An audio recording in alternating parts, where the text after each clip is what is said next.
Please be seated.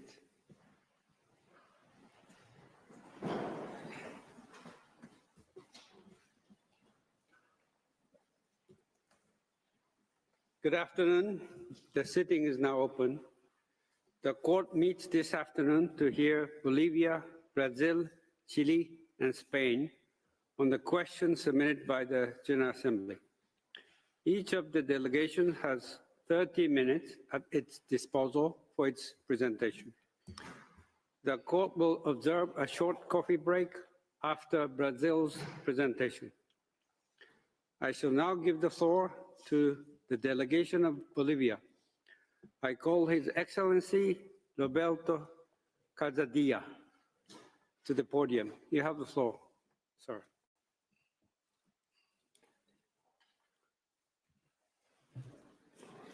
Mr. President, members of the court, it is an honor to appear before you today on behalf of the plurinational state of Bolivia.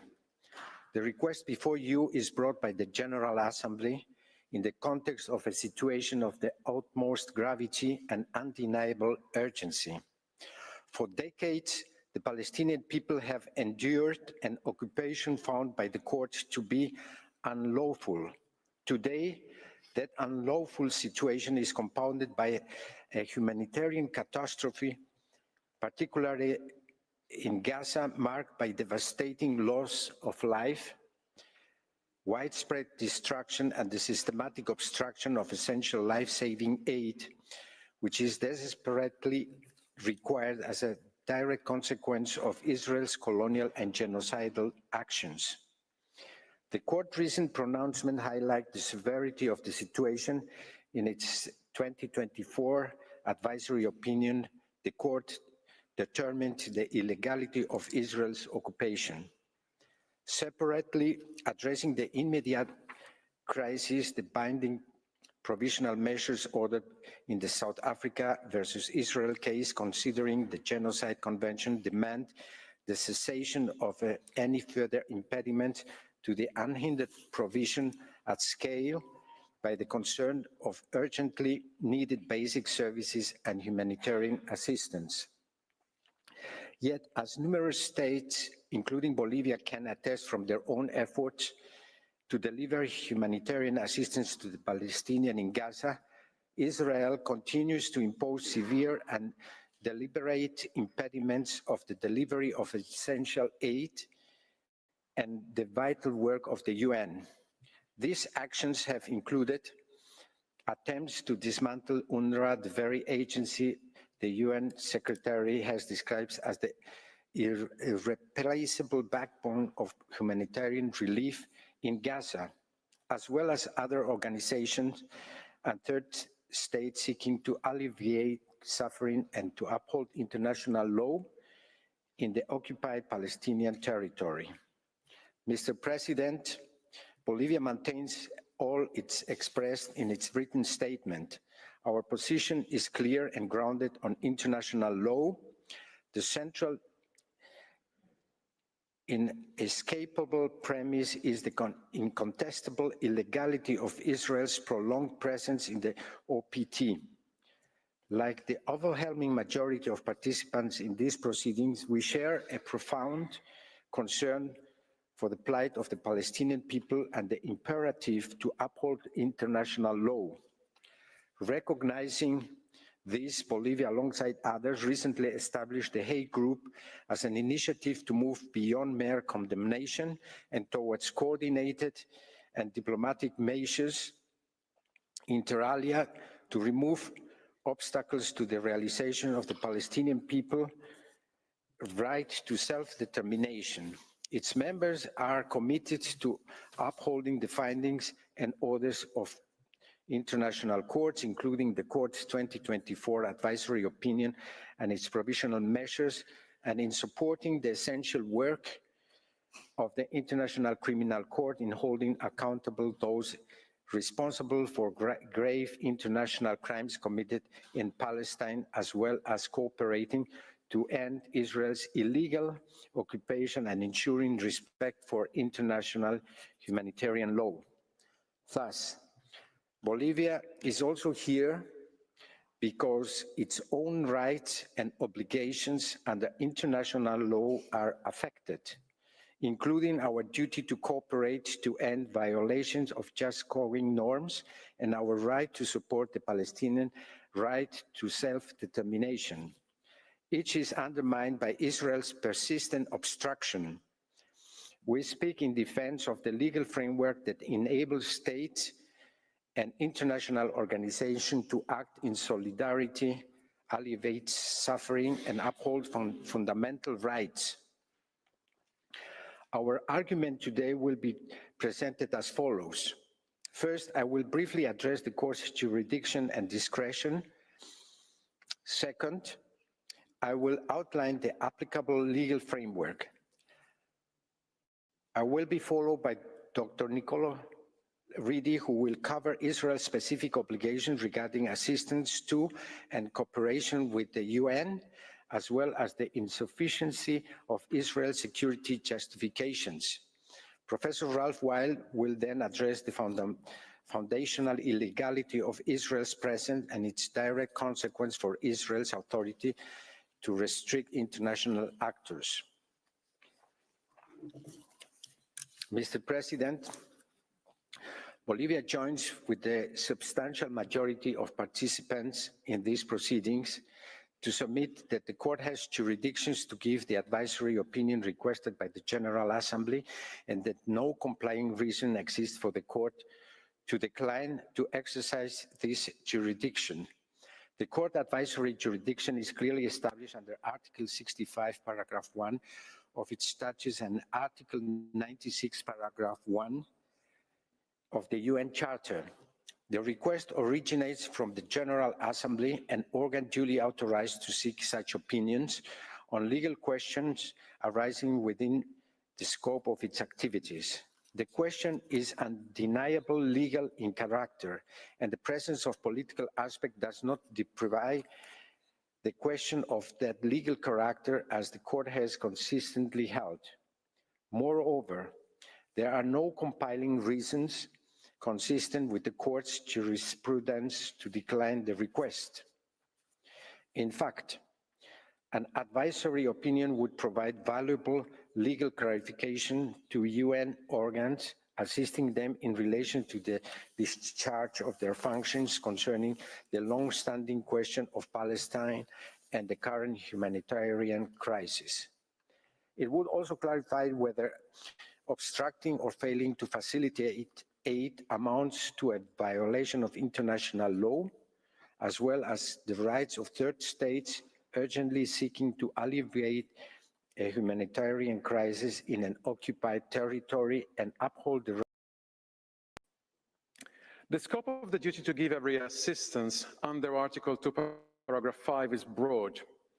In the Reparation for Injuries advisory opinion, the court underscored the importance of this duty for the effective working of the organization and the independence and effectiveness of the work of its agents. The only requirement is that any action be taken in accordance with the Charter. A UN member may not unilaterally decide that UN action is not in conformity with the Charter. In the Certain Expenses Advisory Opinion, the court noted that when a principal organ like the General Assembly takes action which warrants the assertion that it was appropriate for the fulfillment of one of the stated purposes of the UN, as it has consistently done with the UNRWA, there is a strong presumption that the mandate itself is intra-virus the organization, and thus conforms with the Charter. The court also stressed that each UN organ must, in the first place at least, determine its own jurisdiction. It follows that, in respect of the duty to give every assistance, Israel cannot substitute its own assessment for that of the General Assembly regarding the fundamental validity and continuation of UNRWA's mandate, nor can it override UNRWA's operational competence within that mandate, simply by asserting that the agency's actions are not in accordance with the Charter. All the more so, where the UN has properly investigated and responded to Israel's assertion of wrongdoing by UNRWA employees and contractors. Above all, Israel cannot legislate UNRWA's operations and immunities away, in contravention with the Charter duties and the mandates given by the General Assembly. That would mean evading its Charter obligations unilaterally. Mr. President, the duty to give every assistance in Article 2, Paragraph 5 demands concrete action and must be performed in good faith. It requires facilitating UN mandates and refraining from actions that impede them. Far from upholding this duty, Israel has engaged in obstruction, imposing arbitrary bureaucratic hurdles to the delivery of aid, denying or delaying essential visas and permits for UN staff, imposing restrictions on the movement of personnel and essential goods, and even attacking UN personnel and facilities. The character of the obligations breached by Israel, as well as the seriousness of the breaches, engage the duty of all states. That is the position under customary international law. States must cooperate through lawful means to bring serious breaches of peremptory norms to an end. Supporting UNRWA politically, financially, logistically is the essential and legitimate means by which states discharge their duty to cooperate, acting collectively through the UN to provide essential humanitarian assistance and uphold Palestinian rights. Thus, when Israel attempts to dismantle UNRWA or hinders its life-saving work, it frustrates the lawful efforts of the international community to fulfill that duty. Mr. President, I turn to Israel's invocation of security concerns. Security is not a freestanding justification. It cannot displace obligations unless the law itself specifically allows for it, a condition not met here. And it cannot, not ever, serve to counterbalance obligations arising from peremptory norms of international law. Even setting aside the illegality of Israel's presence, to which we will return, Israel's security claims fail when assessed against other standards of applicable international law, for the following reasons. First, security concerns cannot override absolute prohibitions stemming from what the court in the Nuclear Weapons Advisory opinion referred to as intransgressible principles. These include absolute prohibitions under international humanitarian law against collective punishment, deliberate starvation, attacks on objects indispensable to survival and respect for non-derogable human rights. Widespread denial of essential aid amounts to a breach of these fundamental rules.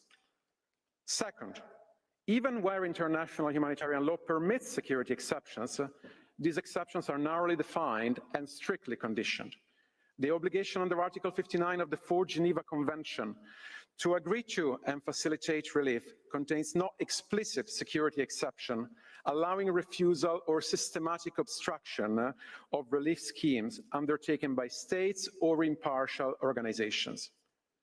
In any event, its requirements relating to population under occupation are distinct from the limited ability of a state to control access to third-party aid within its territory. Third, Israel's security concerns cannot displace the specific and generally absolute nature of the privileges and immunities of the UN. UNRWA, as a UN organ, benefits from these protections under the Charter and the General Convention. Article 105 of the Charter obliges all members to grant the organization and its officials the privileges and immunities necessary for the fulfillment of its purposes and necessary for the independent exercise of their functions. The General Convention implements this Charter duty without replacing it or superseding it. These protections cannot be overridden by any security exceptions stemming from international humanitarian law. Specifically, the inviolability of UN premises under Article 2, Section 3 of the General Convention is absolute. It admits no exception, whether because of alleged misuse or security concerns asserted unilaterally by the occupying power or any other basis. As to the functional immunities of UN personnel, Israel cannot unilaterally decide whether specific conduct falls outside of the official function. That determination lies within the Secretary General or his delegate, UNRWA's Commissioner General, and concerns about individuals must be addressed through established UN channels, including, where appropriate, through seeking a waiver. Finally, even if security measures were permitted, they would have to be applied in good faith, consistent with Article 2, Paragraph 2 of the Charter and customary international law. Israel's invocation of security is undermined by the disproportionate and systematic nature of its actions. Mr. President, members of the court, this concludes my presentation. I thank you for your attention. May I ask you, Mr. President, to call Professor Ralph Wild to the podium. I thank Dr. Reedy. I now invite Professor Ralph Wild to address the court. You have the floor, sir. Mr. President, distinguished members of the court, it's a great honor and privilege to appear before you again and represent the plurinational state of Bolivia. As the court held in its 2024 advisory opinion, Israel's presence in the Palestinian Gaza Strip and West Bank, including East Jerusalem, is in and of itself illegal. It's a violation of the legal right of self-determination of the Palestinian people. It's conducted for the unlawful purpose of purported annexation. It must, in the words of the court, end as rapidly as possible. These findings presuppose that Israel has no valid legal basis to maintain the presence. Had there been a valid legal basis, the court would not have called for the presence to end. The court characterized the presence as a use of force, the legality of which determined by the law on the use of force. Since using force without a valid legal basis is a breach of the jus ad bellum, the implication of the court's finding that the presence should end is that the presence is an unlawful use of force, an aggression.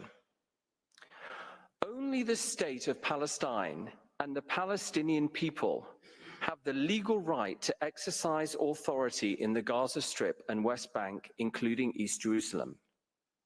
In consequence, only they have the legal right to decide who can enter and be present there, and which activities those present can engage in. Conversely, as its presence is illegal, Israel necessarily lacks a valid entitlement to do anything there.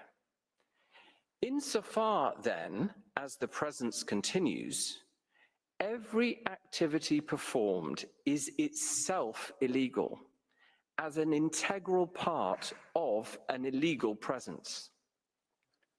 In consequence, Israel has no legal right to take any action in the OPT restricting the entry, presence, and activities of other actors.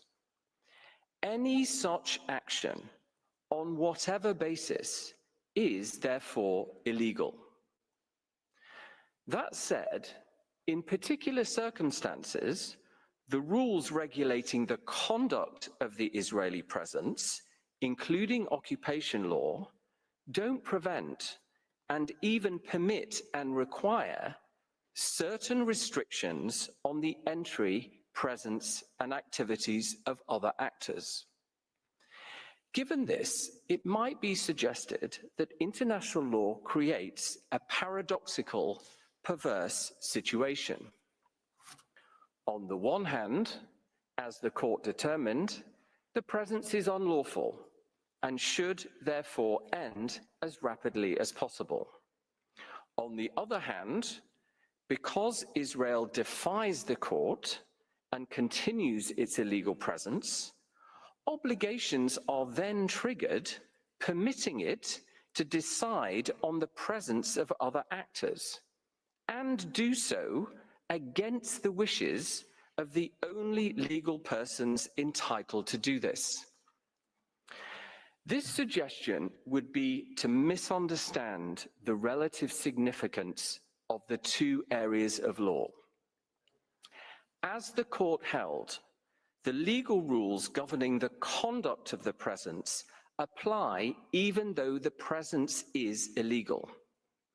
However, because of that illegality, all Israel's actions performed as part of the presence will be illegal on this basis, including actions compliant with and pursuant to the rules regulating conduct.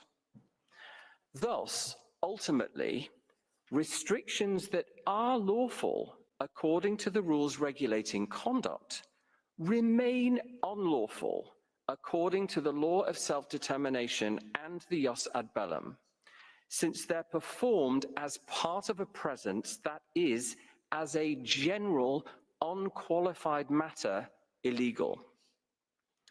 On this basis, then, Israeli restrictions in the OPT on the entry, presence, and activities of other actors are breaches of Israel's obligations owed to the Palestinian people and the state of Palestine.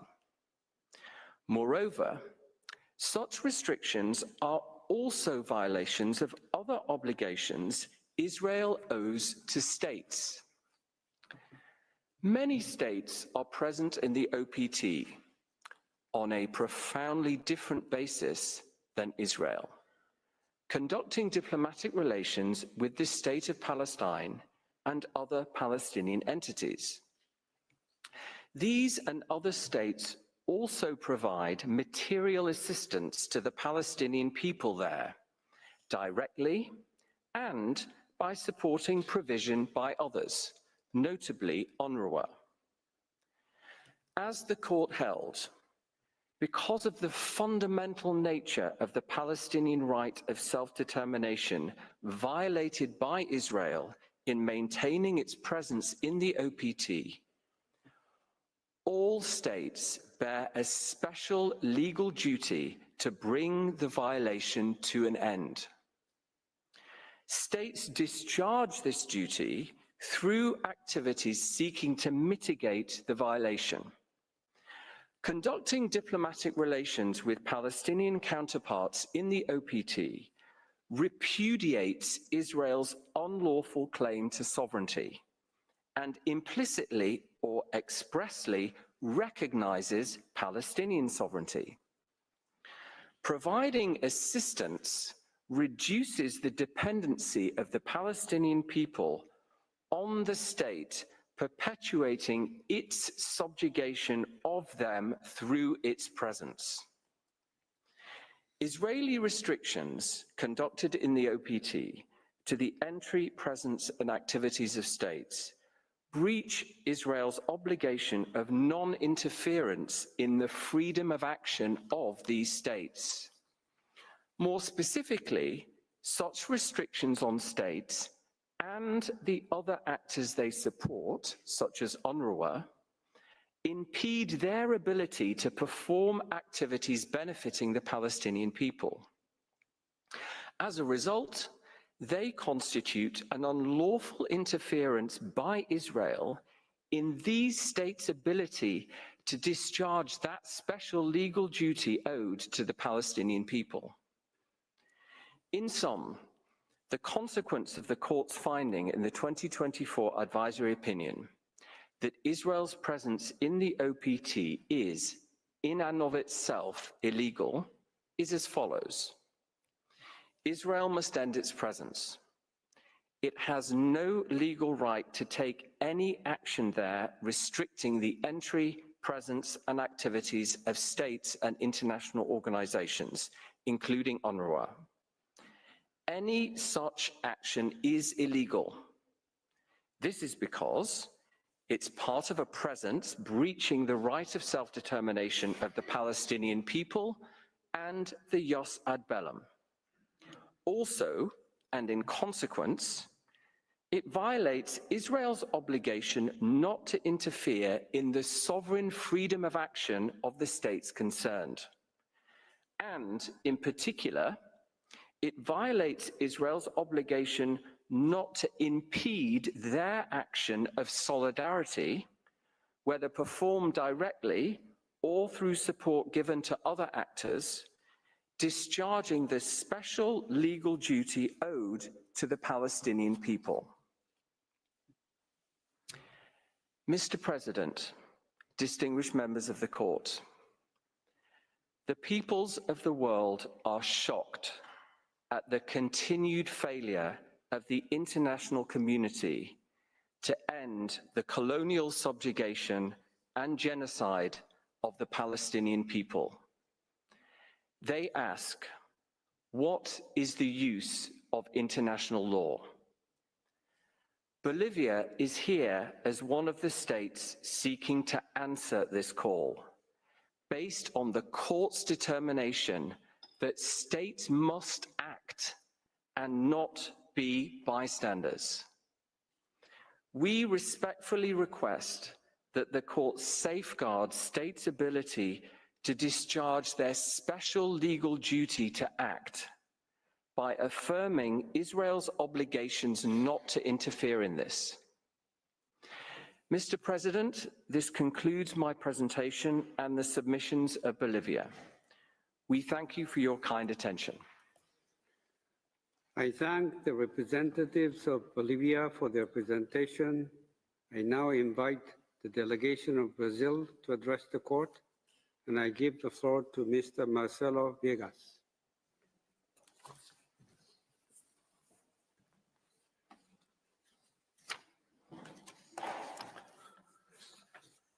Mr. President of the International Court of Justice, Judge Yuji Ishikawa, allow me to start by congratulating you on your election to preside this court, and also to extend a nod to Judges Juan Manuel Gomez Robledo and Leonardo Nemes Caldeira Branch, both of whom I had the honor and privilege to meet and work with previously, and whose presence amongst you only confirms the degree of excellence of this highest court.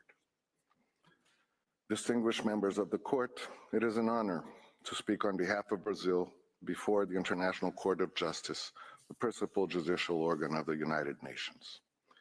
We are gathered in this chamber to fulfill yet another stage of the mandate entrusted to this court by the United Nations General Assembly, which, through Resolution 79-232 of December 19, 2024, requested this court to render an advisory opinion on Israel's obligations regarding the presence and activities of the United Nations, other international organizations, and third-party states in relation to the occupied Palestinian territory.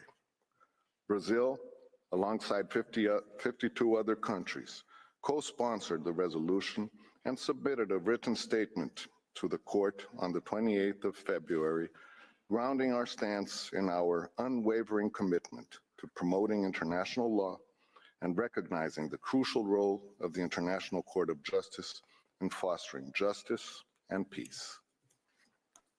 In the first phase of the proceedings, over 40 countries and international organizations chose to participate and furnish elements to support the court's deliberation. The widespread engagement highlights not only the importance of the matter at hand, but also the grave concern that Israel's actions in Palestine, not only in Gaza, but also in the West Bank, including East Jerusalem, have sparked within the international community. The ongoing catastrophe in Gaza, now reaching 18 months, has already claimed over 51,000 lives, most of whom women and children. After a brief ceasefire, during which hostages were released and desperately needed humanitarian aid was temporarily allowed to reach the population of Gaza, Israel resumed blocking food, medicine, and other essential supplies from entering the territory, restarted its attacks, and launched a new ground offensive in Gaza. In this troubling context, the present advisory opinion is sorely and urgently needed. Mr. President, the written statement submitted by Brazil expresses the view that the court has jurisdiction to issue the requested advisory opinion in accordance with Article 65.1 of its statute. There is, therefore, no reason for the court to refrain from issuing the requested advisory opinion. The issue before the court does not constitute a bilateral dispute that would warrant the non-exercise of its jurisdiction. On the contrary, it concerns legal obligations in a general sense within the scope of multilateral agreements and treaties, which must be complied with and respected. Distinguished judges, the right of the Palestinian people to self-determination has already been recognized by this court. Self-determination is one of the essential principles of international law, explicitly enshrined in the United Nations Charter and considered by the General Assembly as an inseparable element of fundamental human rights. As stated by the court, self-determination entails, among other elements, the right to territorial integrity and the right to freely determine its political status and to pursue its economic, social, and cultural development. Indeed, the General Assembly has repeatedly affirmed the Palestinian people's right to self-determination, including the right to an independent and sovereign state of Palestine. Other United Nations bodies, such as the Human Rights Council, have done the same.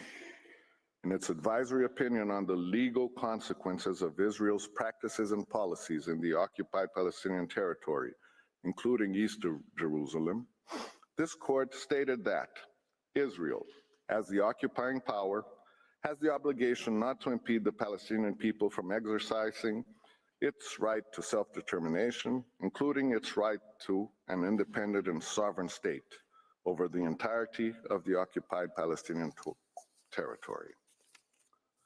In this regard, Brazil contends and hopes that the court will acknowledge that all the measures systematically adopted by Israel to impede or hinder the presence and activities of the United Nations, other international organizations, and third-party states in the occupied Palestinian territory blatantly violate not only the Palestinian right to self-determination, but also other fundamental obligations under general international law. Mr. President, the United Nations Relief and Works Agency for Palestine Refugees in the Near East, UNRWA, was established by the General Assembly in 1949 to provide assistance to Palestinian refugees. Only the General Assembly has the authority to review or revoke its mandate, which cannot be subjected to restrictions imposed by any domestic legislation. UNRWA is the backbone of the United Nations humanitarian operations in favor of Palestinian refugees, providing education, healthcare, social services, and emergency assistance. It provides aid for over 6 million people. Its presence and work are even more urgent in the current context of near total destruction in Gaza, where it serves over 2 million people. In 2024, contrary to international law, Israel passed 2 bills aimed at severely hindering UNRWA's operations within the occupied Palestinian territory, including East Jerusalem. At the time, Brazil immediately expressed its grave concern regarding this measure. We emphasized that it constitutes a blatant violation of international law in direct opposition to binding decisions of this court related to the occupying power's obligation to ensure humanitarian access to the citizens of the occupied Palestinian territory. As a member of UNRWA's advisory commission, in which it currently holds one of the 2 vice presidencies, Brazil urged the Israeli government to refrain from implementing these provisions in order to allow UNRWA's work to continue in all the occupied Palestinian territory. We regret that Israel has not revisited this measure, having instead undertaken measures to prevent UNRWA from carrying out its activities, especially in East Jerusalem. And we hope that this court will declare the absolute illegality of these actions. There is no realistic alternative to UNRWA in providing services and assistance to the Palestinian refugees. Any attempt to obstruct UNRWA's operations, whether through legislative, financial, or physical barriers does not alter the established rights of Palestinian refugees. Hindering or undermining the ability of UNRWA to fulfill its mandate does not alter the established legal protections afforded to Palestinian refugees. Both as the occupying power as well as a member of the United Nations, Israel is obligated to facilitate and enable UNRWA's operations in the occupied Palestinian territory. It cannot interfere with or obstruct the exercise of this mandate, which was established by the General Assembly. Distinguished judges, I will now make specific remarks regarding Israel's obligations as an occupying power. In its Wall advisory opinion, the court confirmed that the Fourth Geneva Convention applies to any territory occupied following an armed conflict between high contracting parties. Israel and Jordan were both parties to the convention when the 1967 conflict broke out. Therefore, the court found that the convention applies to the Palestinian territory occupied by Israel since that time. This position had already been asserted by the Security Council in Resolutions 636 and 641. In its 2024 advisory opinion, the court reaffirmed that the occupied Palestinian territory is a single territorial unit and that Gaza remains an integral part of the area occupied by Israel in 1967. Although Israel had withdrawn its military presence from Gaza in 2005, it continued to exercise control over the territory in key ways, including through restrictions on movement, border control, taxation, and military operations in the buffer zone. This control has terrifyingly evolved since October 2023. As an occupying power, Israel has legal obligations under the law of occupation. The occupying power must administer the territory for the benefit of the local population while refraining from any acts of sovereignty. The obligations of an occupying power are clearly outlined in the relevant conventions and consistently restated in this court's opinions and in permanent resolutions of the United Nations General Assembly and Security Council. Israel must guarantee public order and safety while respecting local laws. It must also ensure access to essential services, including education, medical care, food, and humanitarian aid. Any failure to meet these obligations constitutes a blatant violation of international law. In other words, the international obligation to protect the civilian population is not limited to the duty of refraining from attacking civilians or international organizations or third states providing humanitarian assistance. In fact, it embodies the obligation to respect and ensure respect, which, in any unbiased view, also entails the positive duty to facilitate such assistance as provided for example, in Security Council Resolution 2720 of 2023, which demands the facilitation and enablement of the immediate, safe, and unhindered delivery of humanitarian assistance. In the proceedings instituted by South Africa against Israel concerning the application of the Convention on the Prevention and Punishment of the Crime of Genocide in the Gaza Strip, this court issued on 26 January 2024, provisional measures ordering Israel to allow the urgent provision of humanitarian aid. On the 28th of March 2024, the court reinforced this obligation, ordering Israel to ensure the delivery of food, water, fuel, electricity, medical supplies, and shelter in full cooperation with the United Nations. Furthermore, the court ruled that Israel's military must not obstruct humanitarian assistance or commit acts that violate the rights of Palestinians in Gaza under the Genocide Convention. Under Article 94 of the UN Charter, these measures are binding. Beyond legal restrictions, physical barriers to humanitarian assistance, such as border closures,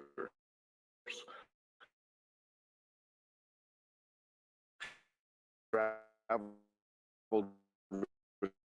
restrictions and enough restrict or hinder the United Nations, other international organizations, or third states from providing humanitarian assistance in the occupied Palestinian territory. The situation in the occupied Palestinian territory is not only a humanitarian tragedy and a political disaster, but it also entails serious breaches of peremptory norms of international law. The principles at stake, self-determination, the prohibition of annexation, and the protection of civilians under occupation are at the core of international law. Compliance with the Fourth Geneva Convention and the rulings of this court is not optional. It is a legal imperative. Under these conditions, Israel cannot invoke domestic law to exempt itself from the responsibility arising from these obligations. In line with what this court affirmed in its 1996 advisory opinion on the legality of the threat of use of nuclear weapons, paragraph 79, and I quote, "A great many rules of humanitarian law applicable in armed conflict are so fundamental to the respect of the human person and elementary considerations as humanity," as the court put it in its judgment of 9 April 1949 in the Corfu Channel case, that the Hague and Geneva Conventions have enjoyed a broad accession. Further, these fundamental rules are to be observed by all states, whether or not they have ratified the conventions that contain them, because they constitute intransgressible principles of international customary law. End of quote. Mr. President, Brazil also wishes to highlight Israel's obligations, not only as an occupying power and under the international humanitarian law, but also as a member of the United Nations. This encompasses obligations concerning the privileges and immunities of the United Nations and its agencies, particularly UNRWA. The UN Charter, in Article 2, Paragraph 3, established that all member states must fulfill their obligations in good faith. Additionally, Article 2, Paragraph 5 mandates that all states provide the United Nations with every assistance necessary for the implementation of its actions. Consequently, Israel is legally required to facilitate UNRWA's operations in accordance with the relevant decisions of competent UN organs, including the General Assembly Resolution 302 and subsequent resolutions that have consistently renewed UNRWA's mandate. Furthermore, all UN member states must respect the privileges and immunities granted to the organization, its subsidiary bodies, and specialized agencies. Article 105 of the Charter affirms that the United Nations shall enjoy, in the territory of each member, the privileges and immunities necessary for the fulfillment of its purposes. This protection extends to representatives of member states and officials of the organization, ensuring their ability to exercise their functions independently. Since 1949, Israel has been a party to the Convention on the Privileges and Immunities of the United Nations, the General Convention, which applies to UNRWA as a subsidiary body of the General Assembly and therefore an integral part of the UN system. The General Convention clearly stipulates in Section 3 that UN premises are inviolable and that UN property and assets, regardless of location, are immune from search, requisition, confiscation, expropriation, and any other form of interference, whether by executive, administrative, judicial, or legislative action. Additionally, the organization and its property are exempt from all direct taxes under Section 7. United Nations officials also benefit from specific protections under Section 18 of the General Convention, including immunity from legal proceedings regarding acts performed in their official capacity, exemption from taxation on their salaries, and immunity from national service obligations. These officials, along with their families, are protected from immigration restrictions and granted privileges like those enjoyed by diplomatic personnel. Experts on UN missions are also granted necessary immunities to ensure the independent exercise of their functions, including immunity from arrest, detention, and legal proceedings as established in Section 22. Additionally, the General Convention mandates that the United Nations laissez-passer be recognized as a valid travel document by all member states in Section 24, and that visa applications from UN personnel traveling for official business be processed expeditiously, Section 25. Israel has long recognized these obligations. The exchange of letters constituting the provisional agreement between UNRWA and Israel of 14 June 1967, known as the Kame-Michelmore Agreement, explicitly confirmed that the General Convention governs the relationship between Israel and UNRWA. However, Israel's obligations towards the United Nations and its agencies do not derive from this bilateral agreement. As established in the General Convention, to which Israel is still a party, they exist independently under international law and remain binding, regardless of the recent enactment in the Israeli Knesset of the unlawful piece of legislation aimed at ceasing UNRWA's operation. Israel, therefore, cannot invoke the termination of the Kame-Michelmore Agreement as justification for failing to uphold its obligations under the UN Charter and the General Convention. Moreover, any alleged misconduct by UN personnel must be addressed exclusively through the mechanisms established in the General Convention. This does not alter Israel's duty to respect the inviolability of UN premises as a principle of fundamental character already underscored by this court. As such, military expediency cannot justify violations of UN privileges and immunities. Brazil also underscores that Israel cannot rely on its domestic laws, including recent legislative measures, to evade compliance with its international commitments.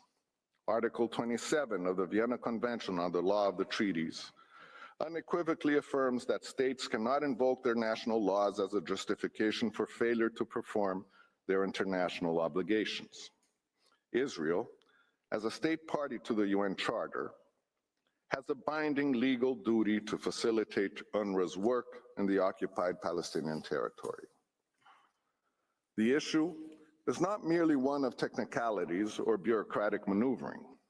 The lives of millions of Palestinians depend on the provision of humanitarian assistance, and this court's opinion is crucial in reaffirming Israel's legal obligations toward the United Nations and its agencies. Israel's failure to facilitate UNRWA's operations as a means of obstructing humanitarian assistance constitutes a direct violation of its international legal obligations. Therefore, Brazil respectfully urges the International Court of Justice to affirm Israel's obligations under international law concerning the privileges and immunities of the United Nations, and to demand that Israel cease all measures aimed at restricting the activities of UNRWA in the occupied Palestinian territory. Only through full cooperation with the United Nations can Israel comply with its obligations under the UN Charter, the Fourth Geneva Convention, and other binding international legal instruments. Distinguished members of the court, in recent weeks, new and severe incidents of direct attacks by Israel against staff of international organizations and humanitarian aid providers continued to occur. On the 30th of March, the bodies of 15 humanitarian workers from the Palestinian Red Crescent, Civil Defense, and UNRWA were discovered in Rafah, buried in a mass grave, having been killed by Israeli forces while participating in rescue operations in the southern Gaza Strip the previous week. In April, Israel bombed a building in the Jabalia refugee camp in the northern Gaza Strip, which housed a clinic operated by UNRWA. The clinic had been turned into an improvised shelter for Palestinians displaced by the conflict. The attack caused at least 19 deaths, including that of 9 children. Over 51,000 Palestinians have lost their lives in Gaza. Hundreds of humanitarian workers whose work was solely aimed at saving lives or providing some relief to a desperate population have also been killed.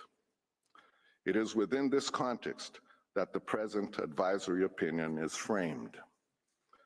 For the reasons presented above, Brazil reaffirms and respectfully invites the court to declare that the court has and should exercise its advisory jurisdiction. B, the Palestinian people have the inalienable right to self-determination and to their independent sovereign state, which includes the right to freely establish diplomatic relations and permanent diplomatic missions without external interference. C, as the occupying power, Israel must comply with international humanitarian law, including the Hague regulations and the Fourth Geneva Convention. Israel is therefore under a non-derogable obligation not only to refrain from impeding or hindering the presence and activities of the United Nations, other international organizations, and third-party states in the occupied Palestinian territory, but also to facilitate and enable the immediate, safe, and unhindered delivery of humanitarian assistance at scale directly to the Palestinian civilian population in the occupied Palestinian territory.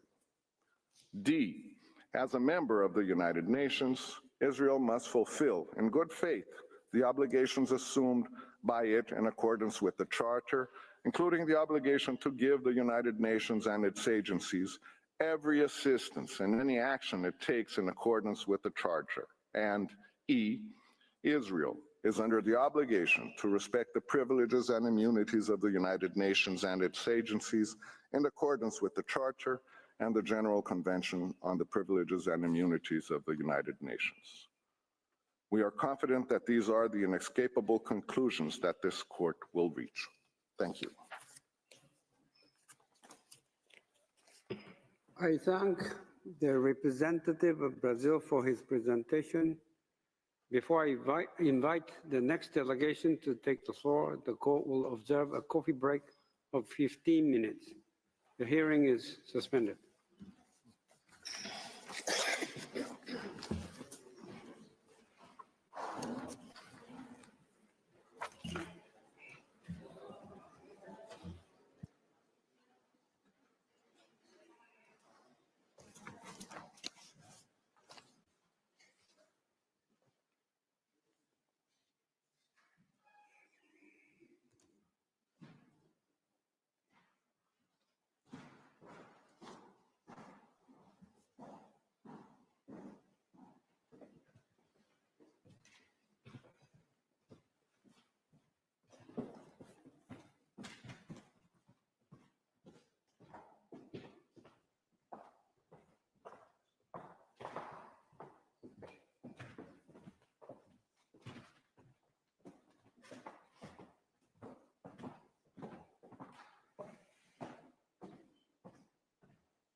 Please be seated.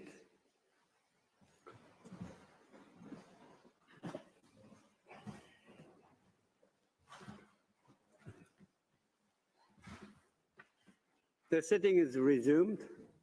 I now invite the next participating delegation, Chile, to address the court, and I call His Excellency Claudio Troncoso to the podium. You have the floor, sir.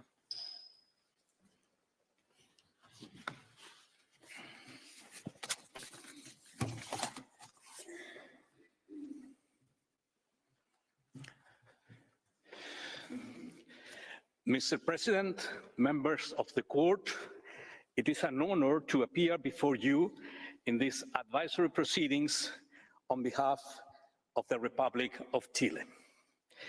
The question submitted to the court is urgent and comes at a time when international law and the relevance of international organizations are as important as they have ever been. In Chile's view, an opinion of the court on this matter is pivotal to affirming and upholding the rule of international law and reinforcing the legitimacy of international norms.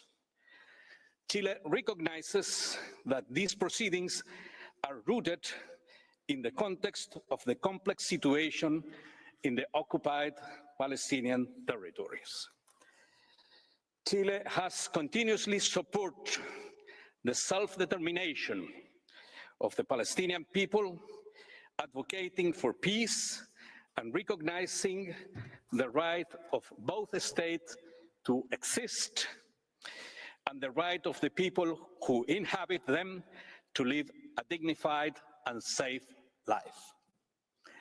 In this regard, Chile would like to stress its firm condemnation of all violation of international law by all parties to the conflict, including the attacks conducted by Hamas on 7 October 2023, and the kidnapping of individuals whose immediate and unconditional release Chile demands. When it comes to human suffering, each event is a tragedy. In this presentation, we will develop 3 key points. First, I will address the jurisdiction of the court to render an advisory opinion and, in particular, the absence of compelling reasons to decline it. Second, I will address the scope of the question presented to the court by the General Assembly and the applicability of the obligations that have already been noted by most delegations in the written phase of the proceedings. And lastly, Mrs. Valeria Chiappini will address the question of privileges and immunities of international organizations. Moving to the first point, it is Chile's position that the court has jurisdiction to give the requested advisory opinion, and that there are no compelling reasons for the court to refuse to do so. Some states have argued in the present proceedings that an advisory opinion would prejudge essential elements relevant to a pending case before this court, namely the proceedings brought by South Africa against Israel regarding the application of the Genocide Convention. Chile recalls that this court made clear in its interpretation of peace treaties advisory opinion that the court could decline to exercise its advisory jurisdiction in such cases where, and I quote, the question put to it was directly related to the main point of a dispute actually pending between two states, so that answering the question would be substantially equivalent to deciding the dispute between the parties. As was the case in interpretation of peace treaties, the question put to the court in the present proceedings does not touch the merits of the aforementioned pending dispute. And therefore, I quote, the legal position of the parties to this dispute cannot be in any way compromised by the answers that the court may give to the question put to it. In the pending dispute, South Africa is claiming that Israel is in breach of its obligations under the Genocide Convention. Thus, the relevant question for the court is whether the acts and omissions by Israel complained of by South Africa are genocidal in character and are intended to bring about the destruction of a substantial part of the Palestinian national, racial, and ethnic group. On the other hand, the question raised here concerns the obligation of Israel in relation to the presence and activities of the United Nations, including its agencies and bodies, other international organizations, and third states, which, as made clear by the delegations that have preceded me, encompass obligations that arise from several bodies of law, including international humanitarian law, international human rights law, and the privileges and immunities of international organizations.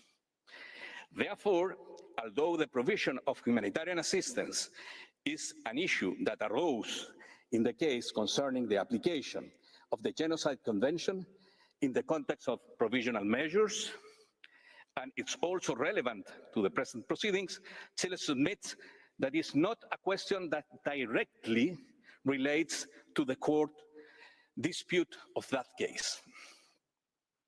Indeed, by answering the question put before it, the court would not be deciding any aspect of the dispute between the parties in the contentious proceeding, because there are no direct links between the questions raised in the case concerning the application of Genocide Convention and the question put to the court in the present proceedings. Thus, rendering an advisory opinion would not compromise the legal positions of the parties to the dispute, nor the fairness of the proceedings. Consequently, there are no compelling reasons for the court to refuse to render the advisory opinion. Mr. President, members of the court, this leads me to my second point regarding the scope of the question presented to the court and the applicable rules. The court has had the opportunity to make findings in relation to the situation of the occupied Palestinian territory on two occasions. First, on 9 July 2004, in its advisory opinion regarding the legal consequences of the construction of a wall, and second, 20 years later, on 19 July 2024, in its advisory opinion regarding the legal consequences that arise from Israel's practices and policies in the OPT. In this context, the present proceedings are meant to complement the aforementioned opinions by addressing questions that had not yet been put before the court and consequently have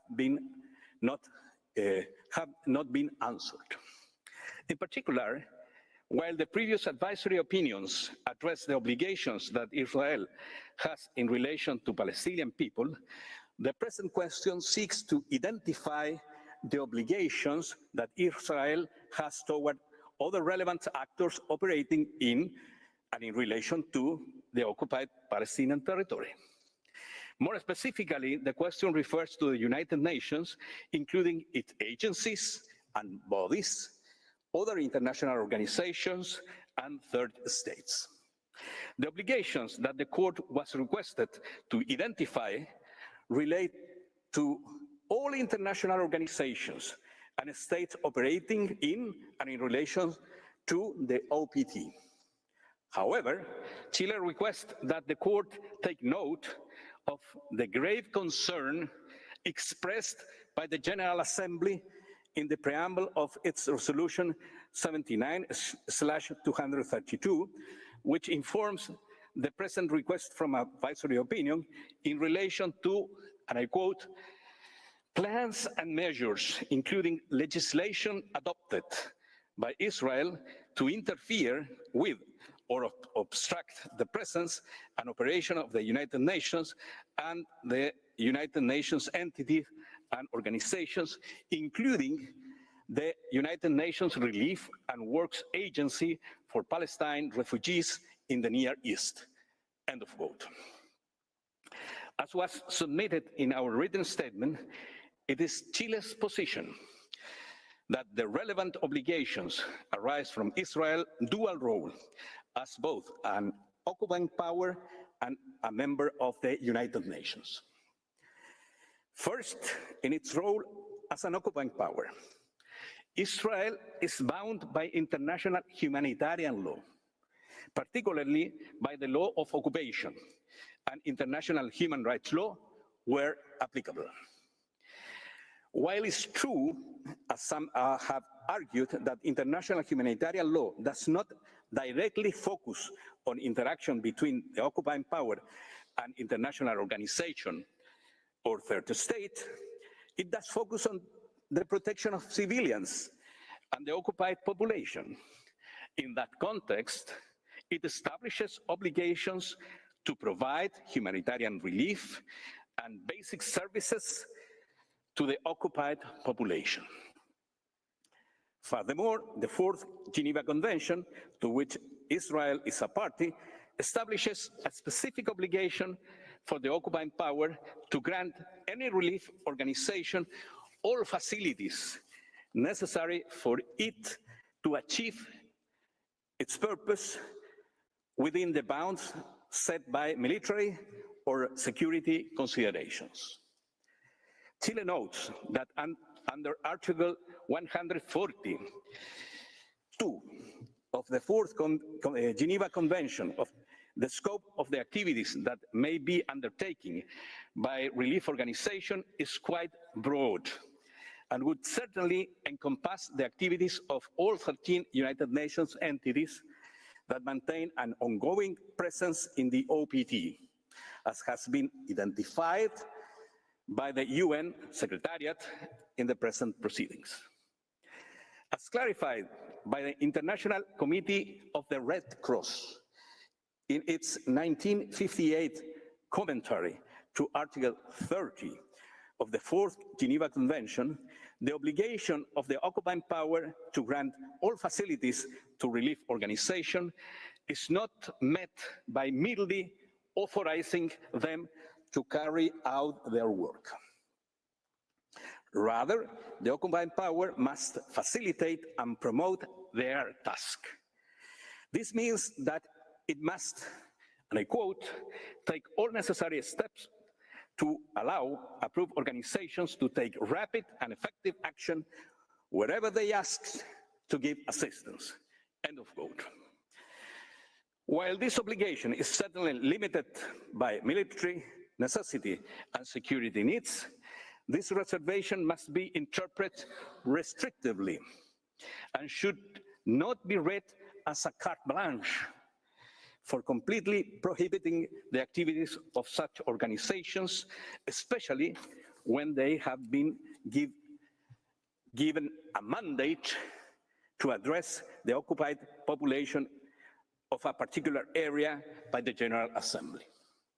Indeed, such limitations must only be imposed in good faith, and I quote, shall not hinder the supply of effective and adequate relief to all protected persons, end of quote. For these reasons, the occupying power should show moderation in their use of this reservation, applying it only in cases of real necessity in an exceptional and temporary manner. These measures can never result in the paralysis of the relief effort. And while they last, the occupying power must make suitable arrangement on behalf of the protected population. Turning next to Israel's second role as a UN member state. Israel's obligation stem mainly from the UN Charter and the Convention on the Privileges and Immunities of the United Nations. For the sake of time, Chile directs the court's attention to its written submissions for the complete identification of all the relevant obligations that are applicable, and would like to highlight here the duty of all UN member states to collaborate with the United Nations enshrined in Article 2, Paragraph 5 and 56 of the UN Charter. It is Chile's position that this duty includes all bodies, agencies, and subsidiary organs of the United Nations, and involves not only the observance and implementation of the UN policies and decisions, but also an obligation to cooperate in good faith with the organizations and abstain from obstructing their mandate. Your Excellencies, while this duty certainly applies in relation to binding Security Council decisions, contrary to what has been argued by some participants in the present proceedings, Chile submits that this duty does not exclusively apply to action taken by the Security Council in accordance to Chapter 7. Indeed, this court has contradicted such narrow conception of the duty to collaborate in two ways. First, this court made clear that the Security Council can make binding decisions in exercise of any of its powers, not only those concerning enforcement actions under Chapter 7. Second, this court affirmed that, and I quote, the effective working of the organization, the accomplishment of its task, and the independence and effectiveness of the work of its agents, end of quote, requires the strict observance of the duty to cooperate under Article 2.5 of the UN Charter.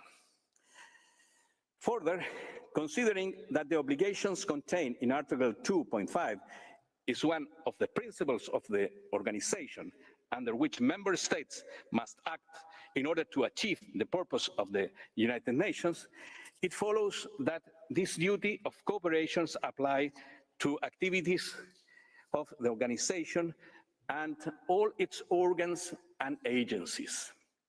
A more restrictive interpretation would render this provision meaningless by limiting the scope of the principles of the Charter only to Article 25.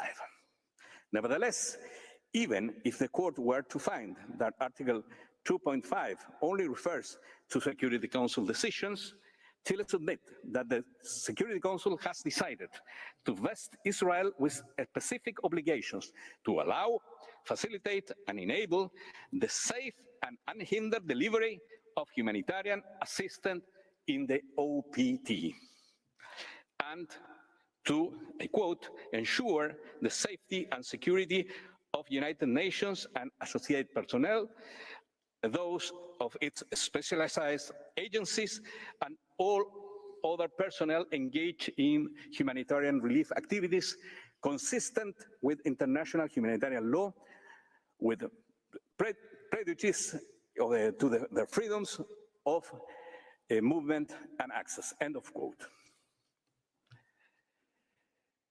Mr. President, with this, I conclude the first part of the Chile's presentation, and I kindly request that you give the floor to Mrs. Chiappini to address our last key point.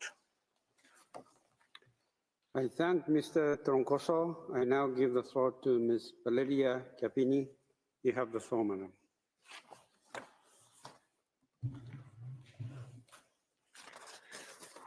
Mr. President, members of the court, it is an honor to appear before you on behalf of the Republic of Chile.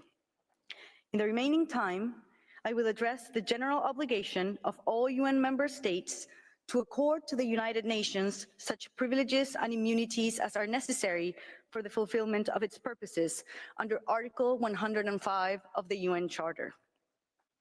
This obligation is further detailed in the Convention on the Privileges and Immunities of the United Nations, which I will herein refer to as the General Convention. This obligation is broad in scope and applies to all principal and subsidiary organs of the United Nations, whether or not member states have entered into any further agreement specifying them, or even if they have terminated such agreements. Concerning this obligation, Chile would like to emphasize that member states have a duty to guarantee immunity of jurisdiction and execution for the United Nations and its staff, and the inviolability of its premises, archives, and documents in a similar manner as those granted to diplomatic missions. To put it differently, these privileges and immunities are not subject to any qualification whatsoever. Nevertheless, some participants in the present proceedings have argued that these obligations would not be applicable where legitimate security concerns of a member state are undermined by an abuse of the agency's privileges and immunities. This, however, is not correct. The object and purpose of these privileges and immunities is to ensure the independence of the organization and to guarantee that it carries out its mandate without any undue interference or financial gain by the host state. Indeed, these privileges and immunities are only limited by that which is necessary for the organization's proper functioning. In short, United Nations member states are bound to accord the privileges and immunities that are necessary for the organization to perform their functions independently, effectively, and impartially. In this regard, while Chile condemns any abuse of these privileges and immunities that may occur, Chile recalls that member states are not allowed to take unilateral action against the privileges and immunities of the organization, its bodies, agencies, and staff in the presence of a perceived abuse. A specific provision to this effect was included in the Convention on the Privileges and Immunities of the Specialized Agencies, adopted 1 year after the General Convention. Section 24 of the Convention of the Specialized Agencies provides a mechanism for state parties to resolve a situation in which they consider there has been an abuse of a privilege or immunity, mandating them to engage in consultations with the concerned agency. If such consultations fail, it is this very court who needs to determine, through an advisory opinion, whether such an abuse has occurred before any measure can be taken by the host state.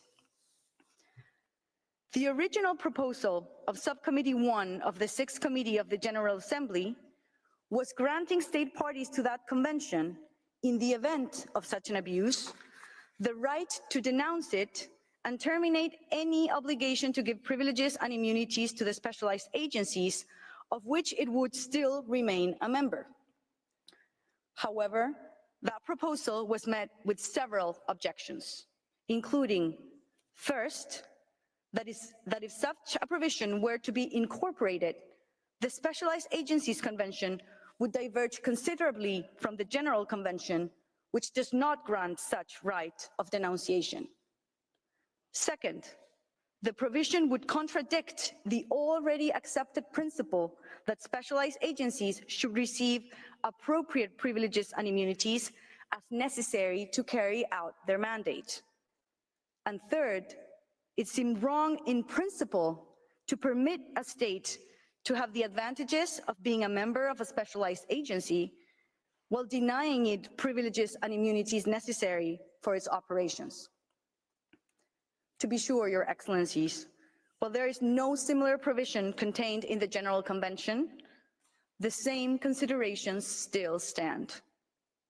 Namely, permitting a member state to unilaterally strip the organization and its officials of their necessary privileges and immunities would defeat their very object and purpose.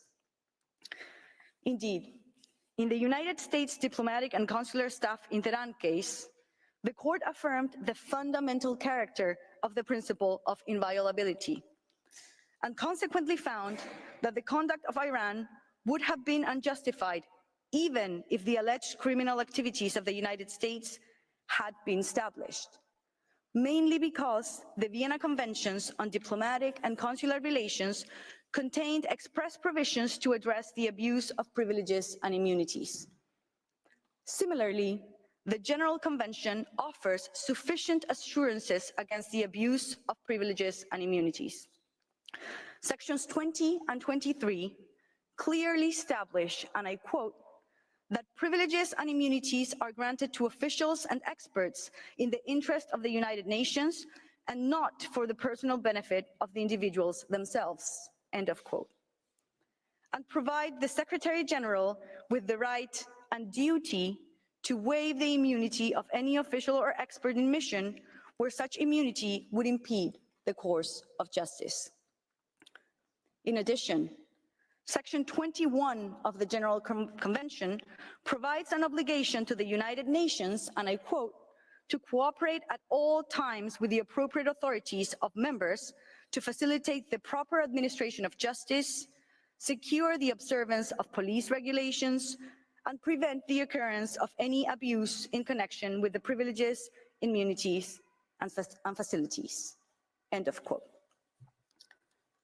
Mr. President, members of the court, Chile further recalls that under international law, measures of self-help are strictly limited to measures of retortion, countermeasures, and self-defense, and where tolerated, are always deemed a measure of last resort. In this regard, it is a well-established rule of international law that countermeasures cannot be exercised against privileges and immunities of any kind, including the inviolability of organs or agents of an international organization and of its premises, archives, and documents. Lastly, Chile notes, as explained by the UN Secretariat, that any concerns regarding the abuse of privileges and immunities of the organization must be properly brought to its attention to be considered in the context of its legal framework. In this connection, Chile stresses the importance that the relevant UN organs, including the General Assembly, strengthen its control over its agencies and subsidiary organs. If, however, after the appropriate intervention of the relevant organs, any issue remains unresolved, the proper dispute resolution mechanism is already established in Section 30 of the General Convention. Your Excellencies, the regime of privileges and immunities of international organizations is indispensable for the independent and effective functioning of all UN organs, including this very court. The erosion of these norms through unilateral action not only undermines legal certainty, but jeopardizes the very fabric of multilateral cooperation upon which the international order rests. Mr. President, members of the court, this concludes Chile's presentation.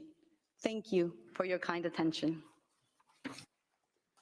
I thank the representatives of Chile for their presentation.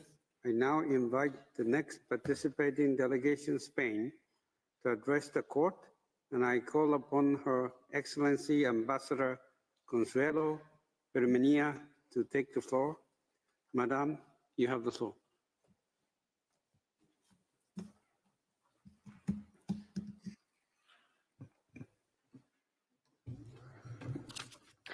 Mr. President, distinguished members of the court, it is an honor to address this court on behalf of the Kingdom of Spain. Spain is participating in these advisory proceedings in order to cooperate with the International Court of Justice in the exercise of its advisory powers. Spain's oral statement will follow the same structure as the written observations submitted on February. It will, therefore, make a distinction between Israel's obligations regarding the presence and activities of the United Nations, other international organizations, and third states in the occupied Palestinian territory, and with respect to that territory, as a member state of the United Nations on the one hand, and as an occupying power on the other. This distinction is to some extent a formal one, made for illustrative purposes, since the legal questions raised are inextricably intertwined. However, this formal distinction, which is a direct response to the question asked by the General Assembly, is useful in this context, as it calls for the obligations at stake of the member states of the UN nations pursuant to the Charter of the United Nations and to international law to be considered separately. Certainly, the obligations to be examined are comprised in the following: rules in the Charter of the UN directly tied to the activities of the UN to maintain international peace and security. Rules in the Convention on the Privileges and Immunities of the UN Nations of 1946, which form part of a wider body of diplomatic law. Rules that determine the extent of the obligations assumed freely and in writing between subjects of international law, and rules that refer to the protection of people and their property in the context of armed conflict and periods of crisis, which therefore aim to safeguard human dignity. In other words, these rules either regulate vital aspects of international law and require states to act in a certain way in relation to the protection of central legal principles of international law, such as sovereignty, sustaining peace, and elementary considerations of humanity, or are of a marked instrumental or procedural nature, and aimed to safeguard and facilitate relations between subjects of international law in the form of treaties or immunities, even or especially in crisis situations. Because of this, they are rules that go beyond the interest of a single state and presuppose the existence of a world community based on multilateralism and compliance with international law.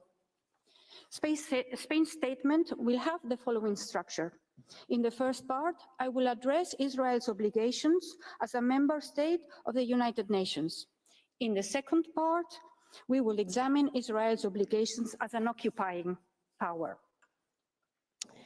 Israel was admitted as a member state of the United Nations under the General Assembly Resolution 273 Roman 3 on 11 May 1949. As a member state, Israel must respect the independence and autonomy of the United Nations and assist it in carrying out its activities. Article 2.5 of the Charter sets out this obligation in general terms. All members shall give the United Nations every assistance in any action it takes in accordance with the present Charter. This obligation is necessarily linked to the principle of autonomy and independence of the UN, contained in Articles 100 and 104 of the Charter, which is a logical consequence of the recognition of international legal personality of the United Nations. In accordance with this principle of autonomy and independence, the United Nations is responsible for 1, determining the matters that fail within its mandate. 2, selecting the most appropriate means of addressing those matters. And 3, if appropriate, establishing the organs, programs, and agencies it considers best suited to perform the related functions. In exercising these responsibilities, the UN must follow the established procedures. Member states which participate in the decision-making process of the organization must cooperate in good faith with the UN. Nothing prevents states from exercising their rights as member states of the United Nations and calling for amendments to previous decisions adopted by its bodies. They may do so with the sole limit of always acting in accordance with the Charter and pursuant to the decision-making procedures of the competent bodies, and therefore not by means of an unilateral decision. In Resolution 79/81, Peaceful Settlement of the Question of Palestine, which was adopted on the 3rd of December of 2024, the General Assembly reaffirmed the permanent responsibility of the United Nations with regard to the question of Palestine until it is resolved, in all aspects in accordance with international law and relevant resolutions. Said responsibility was assumed by the United Nations early in its existence. The duty of member states of the United Nations to assist the organization, which we have described in general terms, crystallizes here as two obligations. The first, to cooperate in good faith with the agencies and bodies of the UN, including UNRWA, and the second, to not prevent them from carrying out their activities. In this context, we must highlight the central role that the UN has attributed to UNRWA, which was created by virtue of General Assembly Resolution 302, Roman IV, on the 8th of December 1949, on assistance to Palestine refugees, and whose mandate has been continuously renewed to date. This mandate was established by the General Assembly in accordance with applicable procedure and may only be modified by the General Assembly. No state may unilaterally change or cancel it. As a member state of the UN and a state party to the Convention of 1946, Israel is not only required to respect the privileges and immunities of the United Nations agencies, funds and programs, especially UNRWA, both in the occupied Palestinian territory and in Israel, but also to abstain from carrying out any executive, administrative, judicial or legislative action that curtails, prevents or impedes the effective enjoyment of the privileges and immunities accorded to the United Nations and its staff. The extent and content of these privileges and immunities should be understood in functional terms. This functional nature does not empower states to unilaterally determine the extent of the recognized privileges and immunities of the organization, or to apply the convention to a specific situation, or to unilaterally decide which organs, programs, and agencies are protected by the convention, or to decide who falls within the categories of officials or experts on missions. Lastly, this functional nature does not authorize states to assess the conduct of staff and agents in the performance of their mandates. These functions are primarily competences of the Secretary General. This was established by the Court in paragraph 33 of its advisory opinion on difference relating to immunity from legal process of a special rapporteur on the Commission on Human Rights. On the other hand, the Convention includes a number of measures to guarantee good faith and mutual trust between the organization and its member states. For instance, the right and the duty recognized to the Secretary General in Article 5, Section 20, and Article 6, Section 23, to waive the immunity of any official or expert in any case where, in his opinion, the immunity would impede the course of justice, and it can be waived without prejudice to the interests of the United Nations. And the obligation of the United Nations to cooperate with the authorities of member states to ensure the law is followed as set out on Article 5, Section 21. Similarly, Article 8, Sections 29 and 30 establish a system for settlement of any disputes that may arise between the organization and a member state regarding application of the privileges and immunities. These mechanisms allow state parties to protect their legitimate interests and rights and to call attention to alleged non-fulfillment of mandates by organs, agencies, and officials of the United Nations, and even to advise of potential abuse of privileges and immunities. However, the mechanisms do not enable states to unilaterally judge the actions of the organs, agencies, and officials, or to unilaterally deprive them of their recognized privileges and immunities. Either of these actions would go against obligations incumbent upon states. Mr. President, I will now set forth Spain's position regarding Israel's obligation with respect to the subjects of public international law deriving from its status as an occupying power. We will examine Israel's obligation under the international law of occupation. These obligations, which are part of relevant international treaties and customary law, international law, have been already referred by the International Court of Justice in its advisory opinions of 2004 and 2024. These obligations are: A, as the occupying power, Israel has no sovereignty over the occupied Palestinian territory and is legally obliged to refrain from exercising any acts of sovereignty. The enactment of the cessation laws and any measures taken by Israel in the occupied Palestinian territory on the basis of those laws and other applicable Israeli legislation appear to constitute an exercise of sovereign powers and are, therefore, inconsistent with Israel's obligations under international law. B, Israel has the obligation to administer the occupied Palestinian territory for the benefit of the local population. In its advisory opinion of 19 July 2024, the court affirms that by virtue of its status as an occupying power, a state assumes a set of powers and duties with respect to the territory over which it exercises effective control.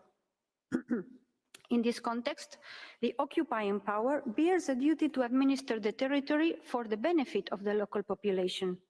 The nature and scope of these powers and duties are always premised on the same assumption, that occupation is a temporary situation to respond to military necessity, and it cannot transfer title of sovereignty to the occupying power.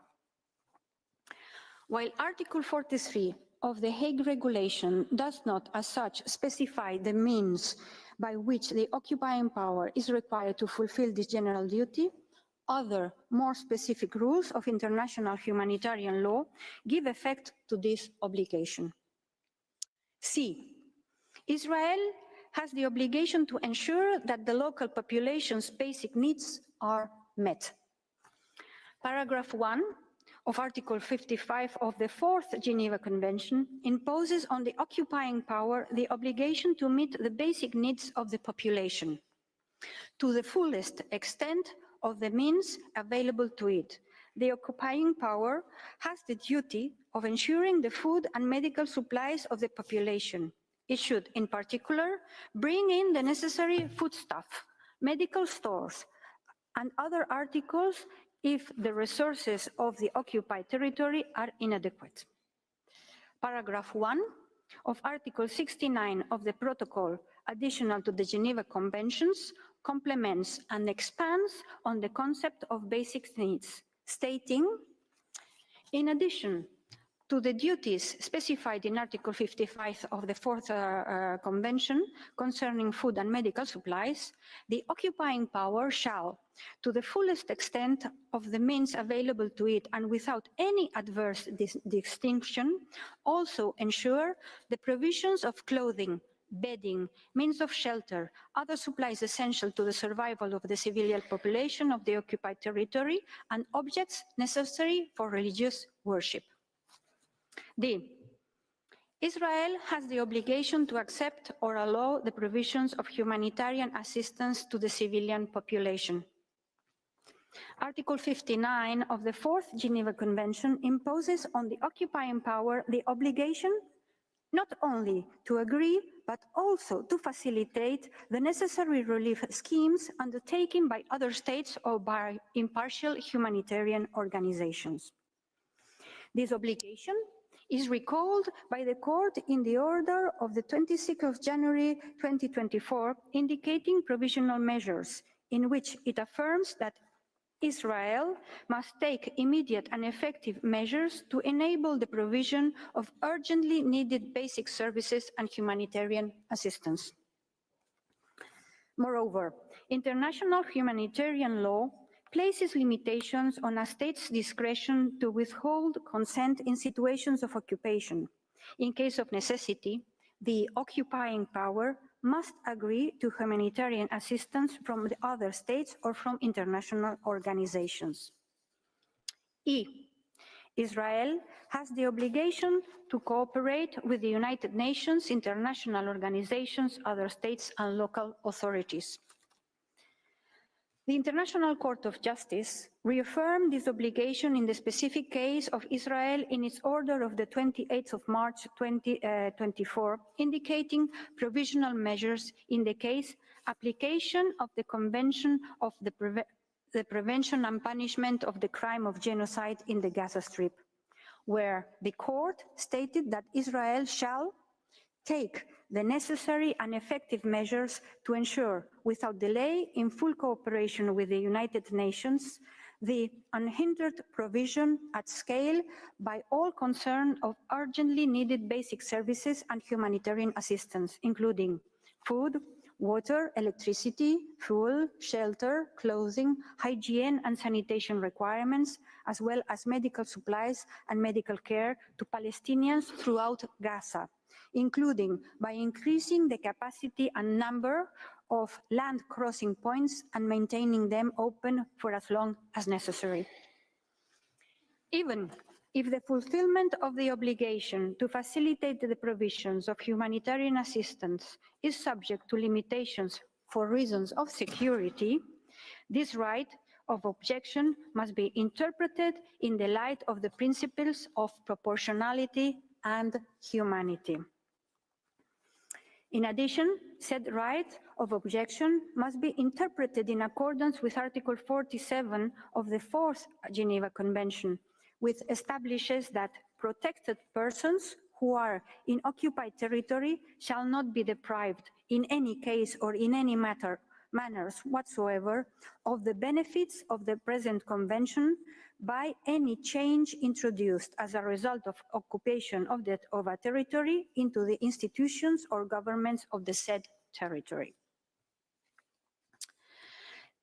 Lastly, we must examine the withdrawal by the occupying power of consent to the presence and activities of humanitarian organizations and other states. The law of cessation of UNRWA activities adopted by the Knesset unilaterally provided for the termination of the agreement constituted in the exchange of letters between Israel and UNRWA on the 14th of June 1967. Pursuant to international law, Israel does not have the right to unilaterally revoke the agreement with UNRWA, constituted by means of the aforementioned exchange of letters.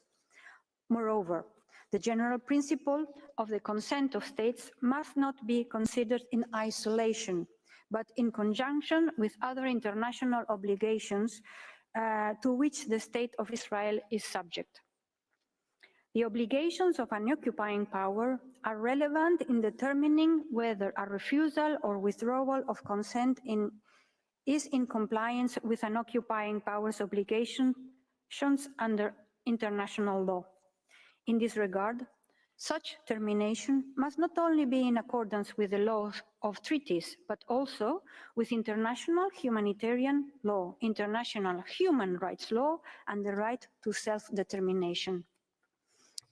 Israel's obligations concerning the presence and activities of the United Nations agencies, including UNRWA, draw their original legal basis from all the aforementioned conventions and obligations under the international law.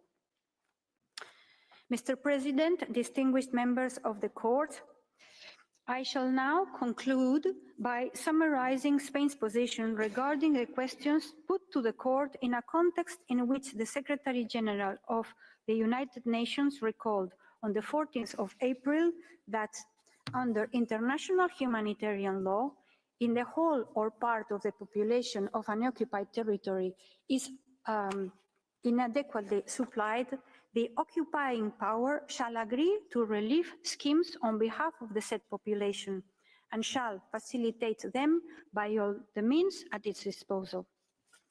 The Secretary General also recalled that under international humanitarian law, wounded and sick medical personnel and medical facilities, including hospitals, must be respected and protected. Article 2, paragraph 5 of the Charter of the United Nations provides that all members shall give the United Nations every assistance in any action it takes in accordance with the present Charter. In Resolution 79/81, the General Assembly reaffirmed the permanent responsibility of the United Nations with regard to the question of Palestine. It was in the context of such responsibility that UNRWA was created, with a clearly humanitarian and development-related mandate, which has been consistently renewed until the present day and which cannot be unilaterally amended or cancelled by a member state. UNRWA is being prevented from fulfilling its mandate by the laws adopted by the Knesset on the 28th of October 2024, which entered into force on the 30th of January this year. These laws and any subsequent measures to implement them must be considered incompatible with the obligations of Israel to provide assistance to the agency in the performance of its functions and the fulfillment of its mandate in Palestine.